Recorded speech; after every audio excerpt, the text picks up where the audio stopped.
Kamik Recruitment, we find the perfect fit for you.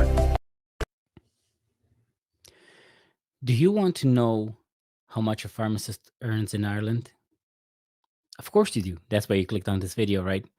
And well, in this video, I'm going to tell you, but it's not that simple. So stay with me a few minutes, and I will give you a very deep insight on um, how much a pharmacist earns in Ireland. So go ahead, give this video a like right now, because you've been searching the internet and you haven't found anything concrete, anything from the inside, to actually give you the reality of the market for the pharmacist salary. Let me introduce myself. My name is Sorin. I'm a pharmacist in Ireland. I am the owner of Kamik Recruitment. We recruit pharmacists from all over the world for Irish community pharmacy. So I can give you the insight. I can give you like advice and the insight from a pharmacist to pharmacist, right? You're not getting this from someone outside of the system. You're getting it from someone inside of the system. So, how much does a pharmacist earn in Ireland? The answer is it depends. It depends on which area in Ireland they're working in, because certain areas are very crowded with pharmacists, so the offer would be a bit lower. And some areas are not so crowded in pharmacists, and then their offer would be a bit higher. It's all a supply and demand. If there are more pharmacists, the salary goes down, and that's where you come in. Like, if you come into Ireland to work, you automatically increase the number of pharmacists, which decreases the salary. So if you go for the very sought after areas like Dublin or Cork, the major cities in Ireland, the salary isn't going to be that high. It I'm going to give you the exact number now. 32 euro per hour would be a very good offer for any pharmacist coming from outside of Ireland, because they need a lot of training in the beginning, right? Because the Irish system is very, very different. The Irish pharmacy system is very, very different from any other European pharmacy system, or non-European for that matter. So, if you get an offer of 32 euro per hour, that would be considered a very, very good offer. Sometimes it's a bit lower than that, because the pharmacy owner might consider that you're in the training period, and that's okay. It's up to you to see that if it fits you or not. But I'll tell you an exact offer one of my pharmacists got yesterday. It was for 32 euro in the beginning, for the first 6 months. Then it goes up to 35 euro per hour for the next 6 months, and after 1 year, it goes up to 40 euro per hour. Now that is a good offer, very good offer. So, combined with the fact that my company provides you with free training for the process, like during the process that you register with the PSI.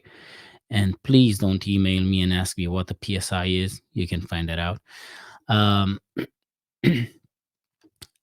you can actually get an offer like that, if you have some experience, right? So you have to have some experience in your own country to be able to grow and adapt. If you just graduated, don't be all pumped up. Don't be all pumped up about, oh, highest salary, highest offer. You're not going to get it, not anymore. That was a year ago, that was 2 years ago. Right now the crisis is kind of gone, the pharmacist crisis, and now it's more like a need. The pharmacist, they have a need for pharmacists. Okay, now, that being said, what does 32 euro per hour mean for you? How much will you actually have in your hand? Because out of those 32 euro per hour, you will pay taxes. How much taxes? A lot of taxes. Okay, you will be paying 40% taxes, give or take. Now I'm going to show you an exact example of taxes, and I'm going to share my screen with you. And we're going to go and calculate taxes for a pharmacist with 2 kids like myself, okay? Um, let me share this with you now. There we go. Okay, income tax calculator in Ireland. So we're going to go with married. We're going to go, what age did you turn? And now you're going to find my age. Look at that. They're going to make me tell you my age. I'm 38, okay? I know I look older because I'm wise, but yeah, I'm only 38. And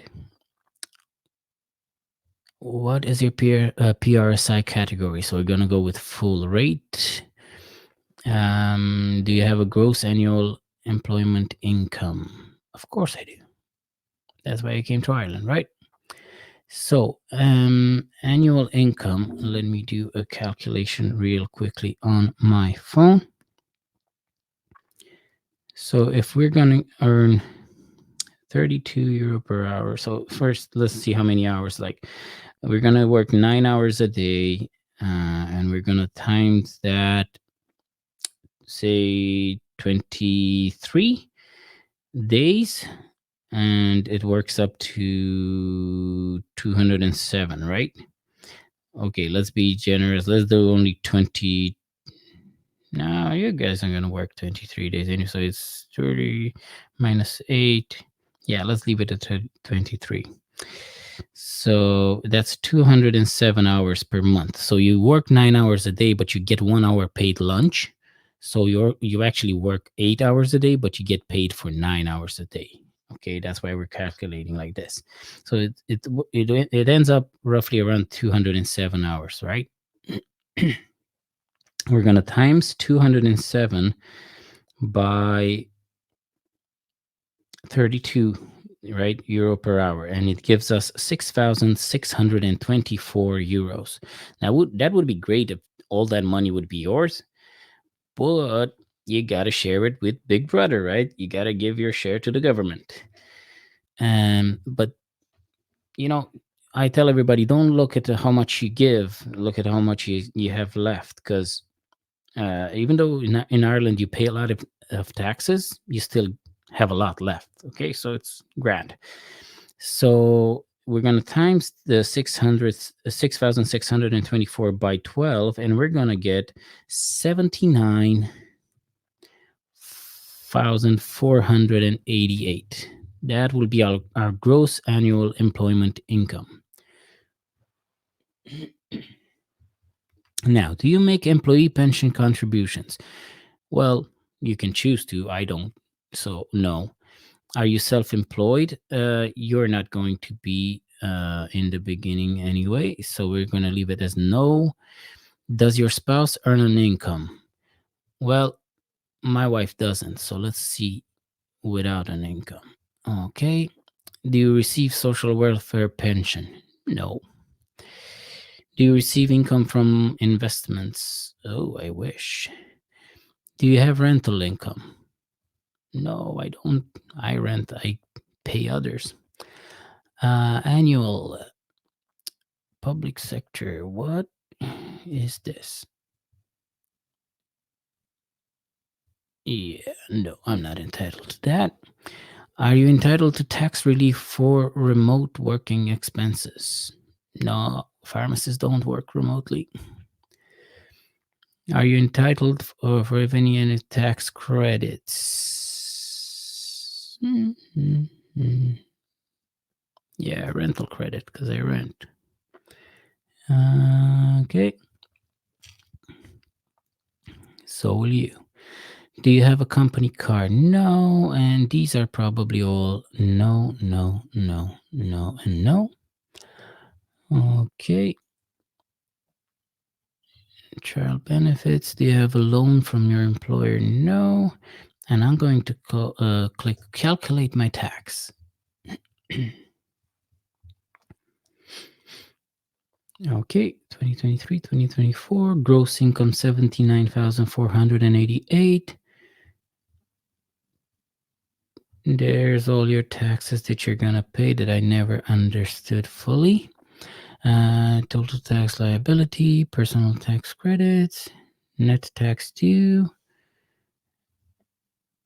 total deductions.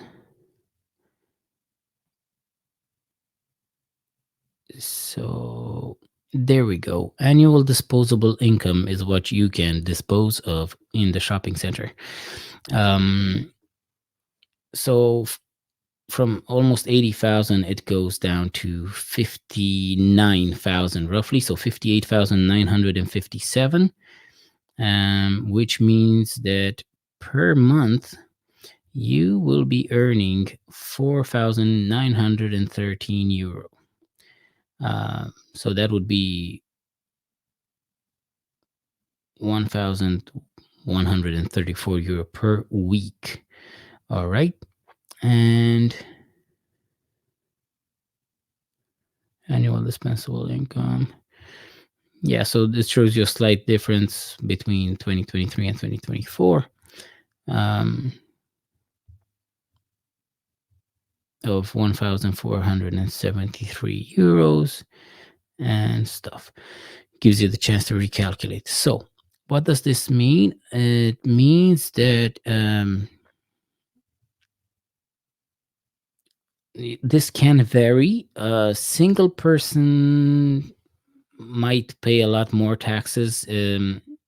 So if you have a family, if you have a wife, if you have kids, if your wife isn't working, they kind of give you more tax credits. Like you get your wife's tax credit as well, and they tax you less because you have kids. But roughly, this is what we're talking about.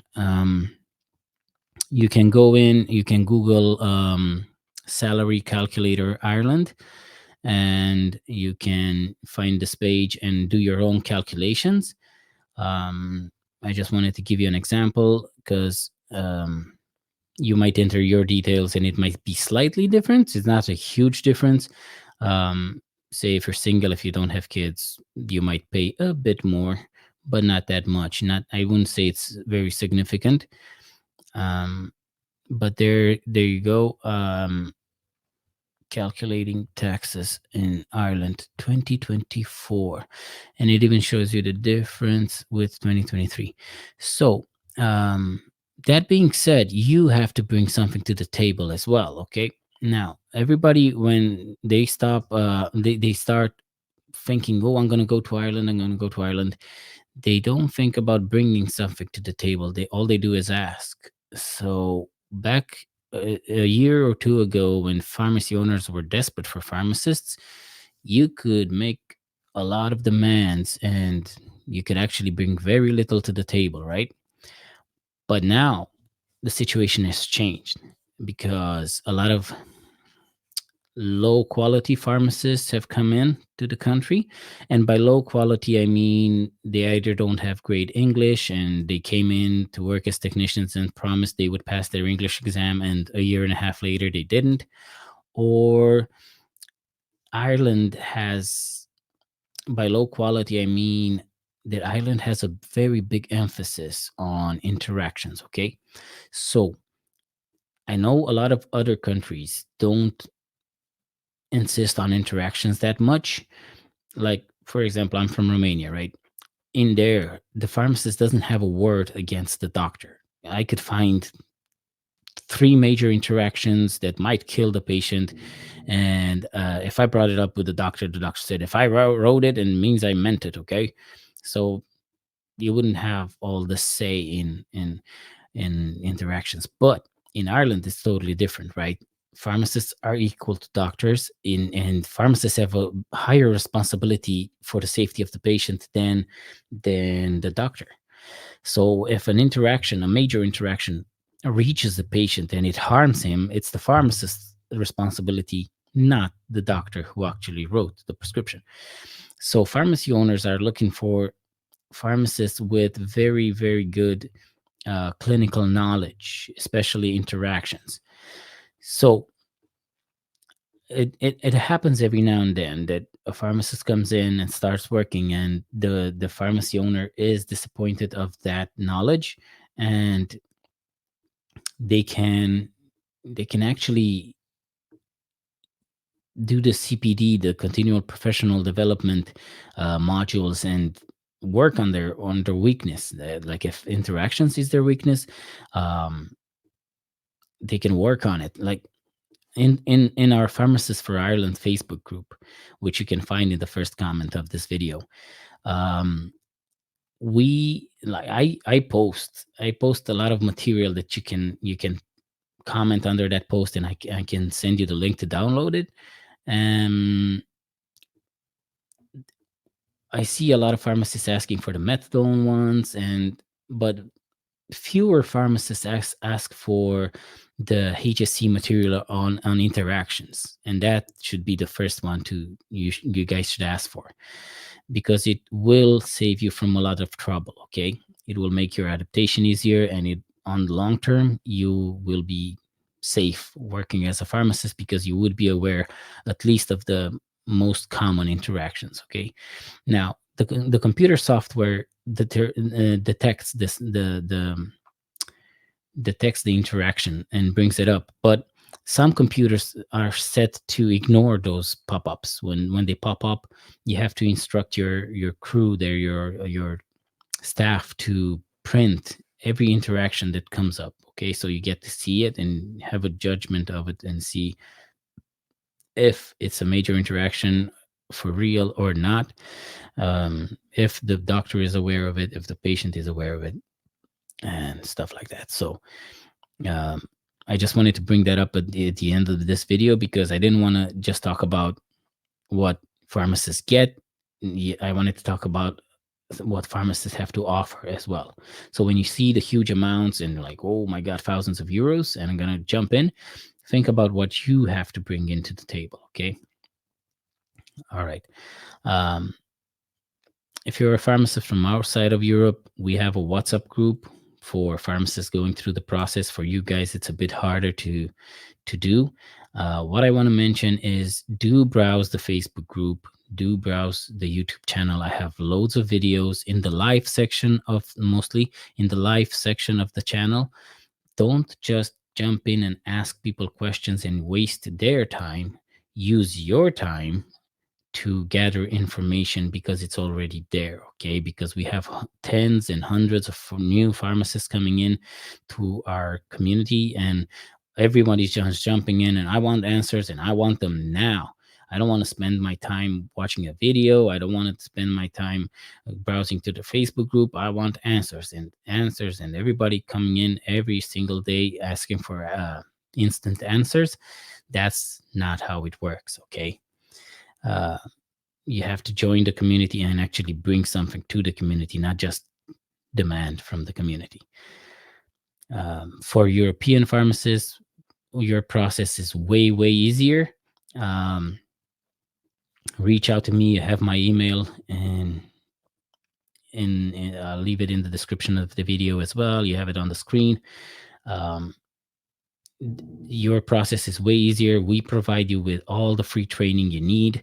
We'll prepare you while you are registering with the PSI. You get online training, so your knowledge will be very good and strong about the Irish pharmacy system by the time you arrive here. So your adaptation will be way easier. So feel free to reach out, and feel free to be recruited by one of your own, by a pharmacist. That's why I opened my own company, so I can help pharmacists that are coming from outside of Ireland. All right. If you enjoyed this video, do comment below, do subscribe to the channel, do give it a like. And by the way, so I wouldn't have to think what you guys want to see, you can type it under the video. Let me know what other video topics you want me to talk about. Okay, I've posted that in the Facebook group, and I've gotten some great feedback. But if you're watching this on YouTube, feel free to drop a comment and let me know what other topics would you like me to make videos on, about pharmacy, pharmacists, in Ireland. So until next time, by the way, I will be doing a separate video for expenses. I will probably release it in a day or two as well. So you guys get to have a chance to balance things out to see how much you will earn and how much you will spend. Okay. Okay. That being said, I wish you have a great, great day. God bless you guys. There is a shortage of community pharmacists in Ireland. The main factor for the shortage is that Ireland is not training enough pharmacists to suit its needs. The shortage is being addressed in different ways, among which are proposals to create a new school of pharmacy and thus create more college places. But even if that was approved, it would take 6 years to start producing pharmacists. The solution that would produce faster results would be international recruitment. But pharmacy systems are different in every country, and pharmacists need time and training to adapt. That's not a perfect fit for pharmacists or employers. And the perfect fit is the very thing that inspired the founding of Kamik Recruitment. In the Inuit language, Kamik means perfect fit. So here at Kamik Recruitment, we decided to address this shortage by creating our own school of pharmacy. The founder of Kamik Recruitment is a pharmacist practicing in Ireland after relocating from Romania. After going through the relocating process in a classic way, he decided that he would change international recruitment as we know it, by integrating teaching with recruitment. He personally teaches the European pharmacists that decide to practice in Ireland everything they need to know. Kamik Recruitment has launched a campaign called Pharmacists for Ireland, where pharmacists from all over Europe are being recruited and trained in the Irish pharmacy system. Now pharmacists can be trained while they're in the process of registering with the Pharmaceutical Society of Ireland, so by the time they arrive in Ireland, they're confident and empowered to start working. Now that's a perfect fit for pharmacists and employers. Kamik Recruitment, we find the perfect fit for you.